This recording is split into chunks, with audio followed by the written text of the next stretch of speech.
황교안 자유한국당 대표는 외국인에게 산술적으로 똑같이 임금 수준을 유지해야 한다는 것은 공정하지 않다고 주장했습니다.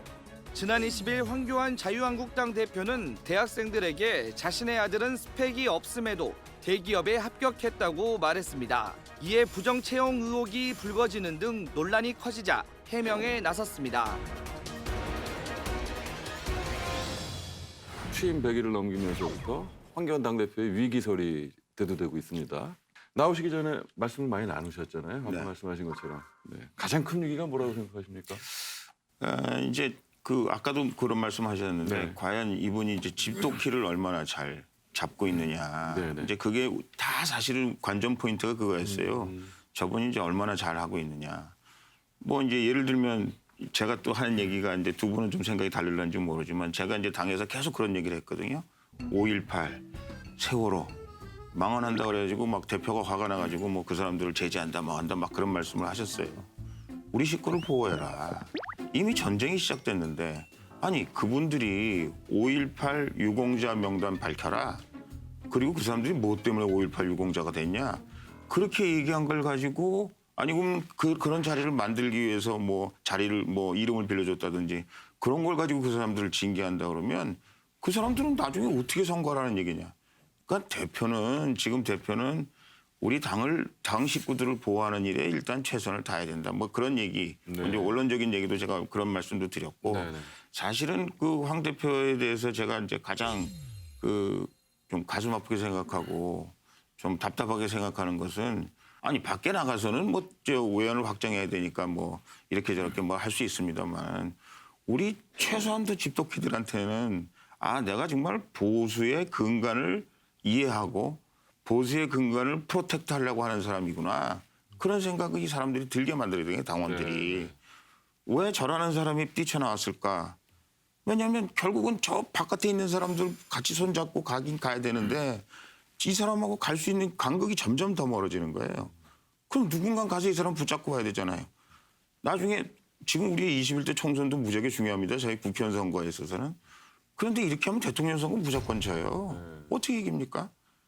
우리는 황교안 대표가 본인은 스스로 대권 나가서 대통령 되면 좋겠지만 저희 입장에서는 누가 됐든지 간에 약간 대통령이 우리 보수에서 지금 먹어야 되겠다, 이겨야 되겠다 그렇게 생각하고 있는데 그러면 이 사람들을 붙들어 놔야 되는데 황교안 대표로서는 굉장히 어려운 상황이 됐다. 그런 것 때문에 당이 지금 이렇게 어려움이 있는 거다. 제가 황 대표한테 조언을 한다면 그 반대로 할 것 같아요. 그러니까 이제 모름지기 모든 선거는 중원 싸움인데 중도를 끌어와야 되는데 그러니까 이제 산토끼를 끌어와야 된다는 얘기죠. 집토끼를 잡다가 이제 산토끼를 놓친다. 저는 그거에 대해서는 늘 반대하는 입장인데 왜 그러냐면 집토끼는 결국 다른 당을 찍질 않아요. 선거 때. 결국 그 당을 찍지. 그리고 될 수 있는 당을 찍지. 아까 90력을 작용한다 그래서. 그러니까는 이해창 총재가 2번이나 실패한 이유도 그 상토끼, 집토끼에서 집토끼를 잡으려고 노력하다가 2번 다 실패한 거거든요. 그 저는 황교안 대표가 당을 성공시키고 자기도 성공하려면은 과감하게 정체성을 분명히 해가지고 보수와 수구를 구분해서 진짜 보수를 제대로 세워가지고 중도 보수까지 아우르는 그런 보수 통합을 해서 선거를 치러야 된다고 생각합니다. 근데 이제 황교안 대표가 저희 민주당 입장에서는 왜 이렇게 저렇게 막말을 하지? 근데 또 어떤 분석하는 분들은 갈라치기다. 집토끼를 잡기 위해서 그런다. 또 이런 분석을 또 하기도 해요. 이번에 또 외국인 노동자에 대한 차별 혐오 발언을 했어요. 외국인은 기여한 게 없다. 세금도 낸 적이 없다. 근데 기여한 바가 없다는 것도 가짜뉴스고 세금을 낸 바가 없다. 이것도 가짜뉴스죠. 세금 다 내고 있죠. 외국인 노동자도. 근데 또 일설에서는 자유한국당 집토끼 전략이다. 이렇게 얘기를 하는 평론가들도 있더라고요. 저는 근데 그거는 일반 상식의 부재라고 저는 생각을 해요. 그래서 저는 황교안 대표의 진짜 위기는 정치를 잘 모르고 경제를 잘 모르고 또 보편타당한 일반 상식의 부재에서 오는 사람들의 내 황교안 대표에 대한 실망감 이런 것일 수 있다. 이분 자체가 저는 위기가 아니겠는가. 저는 그런 생각이 들어요. 이제 그 말씀 제가 좀 이따 드리고 싶은데 이제 네네. 전략 부재라는 말씀을 드리고 싶은데 이제 아까 우리 정도원 의원께서 이제 그 말씀을 하셨는데 집도끼는 어디 안 간다 이제 그런 말씀하셨잖아요. 전번 지방선거에서 한국당이 참패를 했어요. 뭐 서울 같으면 서울시의원 하나도 안 붙었잖아요. 경기도의원 다 떨어졌잖아요. 그러면 그거를 한번 분석을 해보자고요. 왜 그랬을까? 물론 탄핵 이후에 그 야당의 인기가 뭐 엄청나게 떨어져 있었죠. 네네. 후보자 찾기가 어려울 정도로 떨어져 있었죠. 그런데 그 와중에서 바른당이 한 7% 정도 얻었어요. 그 이제 뭐 지역에 따라 조금씩 다르긴 합니다만은. 그래서 왜 이제 저도 뭐 선거를 많이 하던 사람이니까 이제 분석을 해봤어요. 왜 이럴까? 그럼 이른바 집도끼라고 하는 사람들이 한국당은 우리 집이 아니라는 거예요. 가서 투표하기 싫은 거죠, 이 사람들이. 이 사람들이 한국당을 우리 집이라고 생각하고 내가 집도끼라고 생각하는 사람, 한국당에서 집도끼라고 생각하는 사람들이 투표장에 나가줬으면 이렇게까지 아주 참패하진 않았던 거죠. 그러니까 지금 잘못 생각하고 있는 거예요. 집도끼는 공짜도 어디 갈 데가 없다. 그리고 집도끼는 결국은 우리한테 돌아올 수밖에 없다는 잘못이에요. 그리고 아까 이제 황교안 대표에 대해서 말씀을 하셨는데 뭐 사실은 저도 좀 죄송해요. 왜냐하면 황교안 대표한테 뭐 이런저런 얘기 좀 많이 했어요. 예를 들면 이제 저도 이제 교회 장로입니다만은 절에 가면 이렇게 합니다. 뭐 부처님한테 뭐 인사는 저희는 이제 그 부처님한테 인사하지 말라 해서 인사는 안 하지만 부처님 우리가 모든 예의는 다 표해요. 뭐 예를 들면 그런 문제.